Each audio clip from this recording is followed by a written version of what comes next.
Hi everyone. Welcome back to the Potsmoker's Bible. My name is Zion. I'm the author of the Potsmoker's Bible, which contains the prophetic book of Zion, where I get my name and authority. It comes from the Ketuvim, or Old Testament, of the Christian Bible. I use the King James Version of the Christian Bible in order to put together the prophecy of Israel. It's written entirely in Bible verse, which is why I had to write the Potsmoker's Bible as a commentary in order to publish it. I had to publish it as the last thing on my to-do list to gain the right to call myself Zion, which is what I'm doing right now. This is actually the second read-through, so I'm already done, technically. But I'm just getting started, actually. Now, today I'm going to be picking up with the 17th chapter of the Potsmoker's Bible, which contains the 14th chapter of the Book of Zion. And I'm going to take up where I left off. I was discussing methamphetamines, and I'm going to carry on now. But we don't use it properly.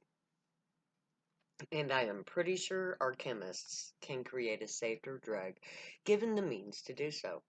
Today, my priests of the vision quest are senseless tweakers who are used as a bad example for drug use. Now that marijuana is no longer a free-for-all, meth has taken its place as the number one drug of illicit choice.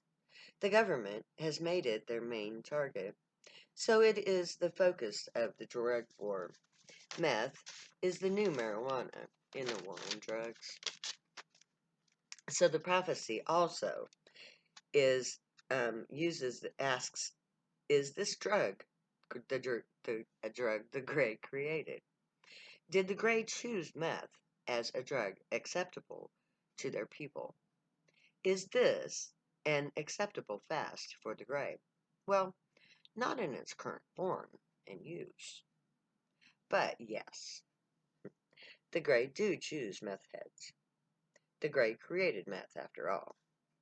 Every drug my people use was created by the Grey. Each drug has a purpose, and all unnatural drugs need to be perfected to prevent illness. No drug used should do harm to the body.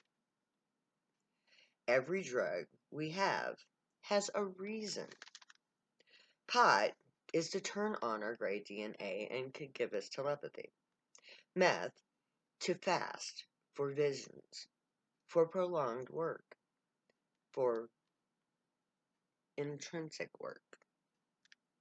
Cocaine to enhance physical strength, to allow for safer heavy lifting and hard physical labor. Acid and the psychedelics. This is for mental work and vision work, vision quests.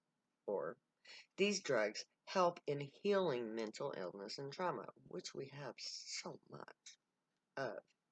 Heroin and the opioids that derive from it. It's for pain relief and for severe trauma. Some people have horrific mental anguish, which is dulled by the opioids. Ecstasy. This is for an elevated emotional boost. It is for severe mental stress, and it is to enhance spiritual experiences, to heighten the high. The point is, our use of drugs is not just for fun. We have reasons for the drugs we do. We are children who are exploring our world in a new way. Each drug teaches us something about our gray half. We play at drug use now, but we are learning how to use them, just as a young boy plays with a toy gun to learn how to wage war as an adult.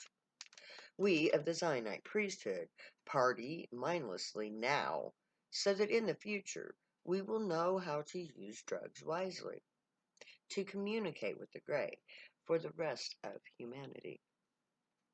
And yes, the Grey dude did choose meth, to prove to everyone once and for all that they are God. Meth is exonerated to justify all drug use because it's not just about the meth, it's about all illegal drug users.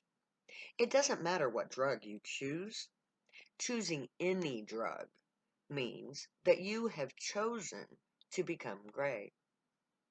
This passage is proof that the gray chose methamphetamine.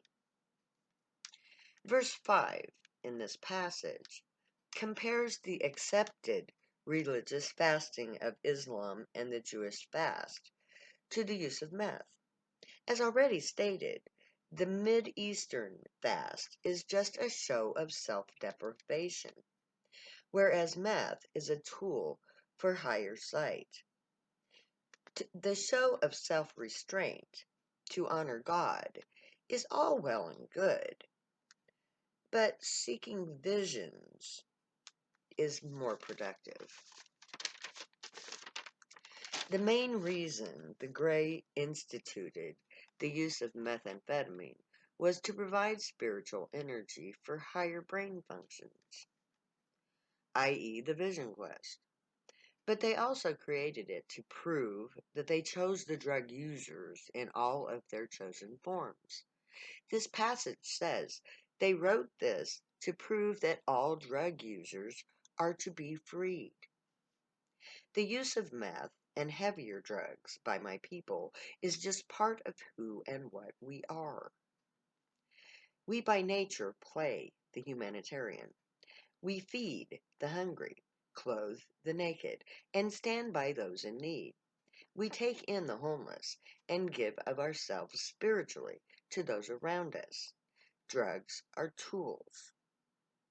We use drugs because that's who we are, priests. Which brings us to Isaiah 5:11 to 16. Sorry, I forgot to go back. This becomes Zion 14:11 to 16. Woe unto them that rise up early in the morning, that they may follow strong drink, and continue until night, until wine inflame them. And the harp and the viol, the tarsists, and pipe and wine are in their feasts. But they regard not the work of the Lord, neither consider the operation of his hands. Therefore, my people are gone into captivity, because they have no knowledge, and their honorable men are famished, and their multitude dried up with thirst. Therefore, hell hath enlarged herself, and opened her mouth without measure, and their glory, and their multitude, and their pomp, and he that rejoiceth shall descend into it. And the mean man shall be bowed down, and the mighty man shall be humbled, and the eyes of the lofty shall be humbled. But the Lord of hosts shall be exalted in judgment, and God that is holy shall be sanctified in righteousness. Isaiah 5:11 to 16 is all about the party. To the people of Zion, emotional satisfaction is paramount. We need to feel joy. Our job as priests is to spread the joy. When we party, we generate positive energy. Our gatherings generate a lot of joy, which we use to counterbalance the negative effects of the war on drugs. The party is sacred to us. A true priest is a spiritual mentor and guide. They teach others how to live well because they themselves live well. We understand that true power is in our emotional energy. Our lives are lived as an example of living on a higher path. To the priests of Zion, the ways of peace and unity are sacred, or it was meant to be that way, until the government corrupted them into the violent rebels that they are becoming. When we are exonerated for our so-called crimes, we will again embody the ways of peace and unity. Our party is of the kind King David enjoyed. We celebrate the glory of being in the presence of God. But to us, it's just an intense feeling of joy. That's because we don't know that getting high connects you to the gray aliens by telepathy. The gray enjoy our celebrations. They just wish that they were invited. The difference between our current form of partying and the joy expressed by King David is that David celebrated the gray aliens, and we just celebrate being alive. Our biggest sin, in the eyes of the gray, is ignorance. Our biggest mistake was to disregard the Torah and Ketuvim. Just because we didn't believe in the false gods invoked by it, if we had read the Bible or the Torah, we would have recognized ourselves a lot sooner. But we rejected our own sacred text because others misused it. So instead of glorifying the gray and ourselves, we eat, drink, smoke pipes filled with marijuana, and listen to loud rock music. We know the prophets intended marijuana because our honorable men are famished and our multitude dried up with thirst. We get high. And then we get the munchies. And we get cottonmouth, i.e., we play music using the guitar and the bass and the drums. We smoke drugs and drink and get drunk. We eat, drink, and be merry. But we don't regard the works of the great. Neither do we look into the writings that they left to us. That is why we suffer so horribly at the hands of the police and governments. We are ignorant of the fact that the prohibition of marijuana was designed by the Gray to create the Zionite people. That knowledge justifies us and ends the war on drugs. Without the Torah, we're just a bunch of drugged out hippies gone bad. When we bother to learn what the prophecy teaches, we will be very much humbled by the knowledge. We will rethink our baser instincts and give credit to the gray for all that they have prepared on our behalf. Our lack of the knowledge of the Torah is our biggest weakness. When we remedy that situation, we will become a great nation.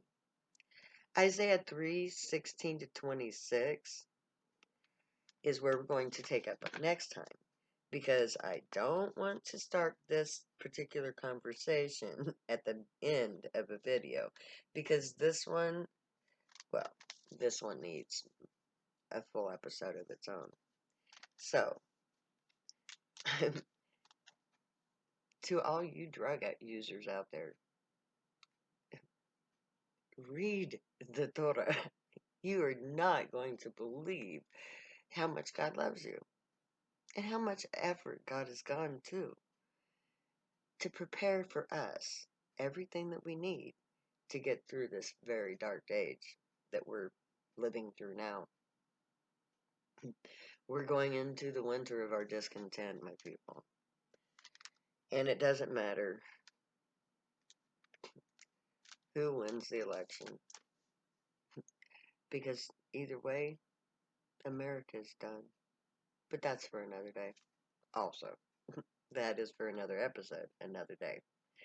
And we'll get there. We just have to take a little bit of time. We have to get through this winter. So stay safe, people. Wear your masks. Stay safe. Stay home. May the Gray watch over you, guide you, protect you, and keep you from all harm. May they teach you right from wrong, and may you be worthy of them. May your thoughts, words, and deeds reflect truth, good, and light, the unicorn way. Find your joy and pursue it. Make that your guild.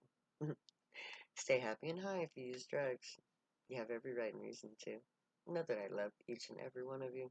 I hope you survive this terrible winter. Know that I love you very, very much. Later now. I'll never say goodbye.